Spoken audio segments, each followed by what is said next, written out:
పురుష నపుంసక మూర్తియును కాక తిర్యక అమర నరాది మూర్తియును కాక కర్మ గుణ భేద సరసత్ర కాశి కాక వెనుక నందియుతానగు విభుతలంతు అంటారు.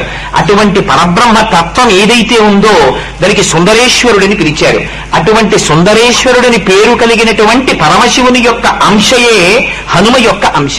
అందుచేత హనుమ ఎక్కడెక్కడ ఉంటారో హనుమ ఎక్కడ ప్రీతి చెందుతారు తొందరగా.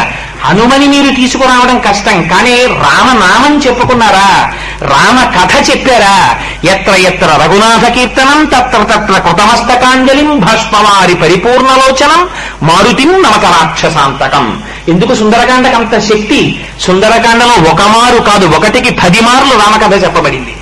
రామ కథ చెప్పినా, రాముడి మాట విన్నా, రామనామం విన్నా పరుగు పరుగున వస్తారట హనుమ. ఎలా వస్తారు? ఏదో ఒక రూపంగా వస్తారు. ఇందులోనే ఎవరో ఒక భక్తుడి రూపంలో ఉండొచ్చు, ఒక నల్లిగా ఉండొచ్చు, ఒక బల్లిగా ఉండొచ్చు. కన్నుల నీరు కారుస్తూ శిరస్సు వంచి పొంగిపోతూ ఆ రామకథ వింటారట. విని తొట్ట పొదన అందరికన్నా ఆలస్యంగా వెనక్కి తిరిగి చూస్తూ చూస్తూ చూస్తూ చూస్తూ వెళ్ళలేక వెడతారట. ఎక్కడెక్కడ హనుమ వస్తారో అక్కడక్కడ మంగళము. అందుకని ఆనాటి నుంచి ఈనాటి వరకు ఇంట్లో పెళ్ళవలేదండి, సుందరకాండ వినండి. ఇంట్లో కలిసి రావట్లేదండి, సుందరకాండ వినండి. అంటే మనస్సు ఏమిటో చాలా విచారంగా ఉంటోంది, సుందరకాండ వినండి. మా ఇంట్లో మంగళతోరణం కట్టి ఎన్నాళ్ళయిందోనండి, సుందరకాండ వినండి.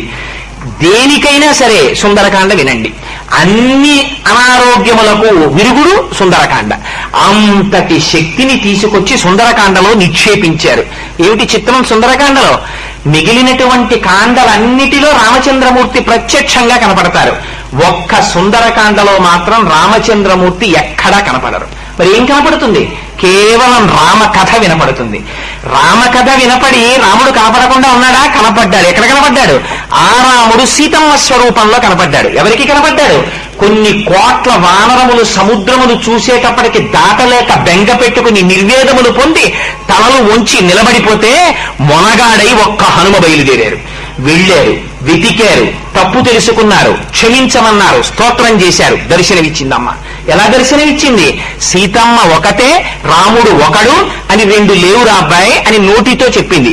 శక్త్యా లోభయితున్నాహం ఐశ్వర్యేణ ధనేనమా అనంగే రాఘవేణాహం భాస్కరేణ ప్రభాయత అని అడిగింది రావణాసురుణ్ణి.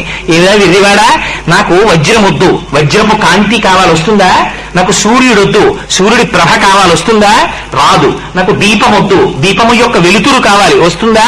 రాదు. అలా నాకు రాముడొద్దు, నాకు కేవలం సీత కావాలి, వస్తుంది అనుకుంటున్నావా? పిచ్చివాడా, మేము 2 లేవురా, మేము ఉన్నది ఒక్కటే.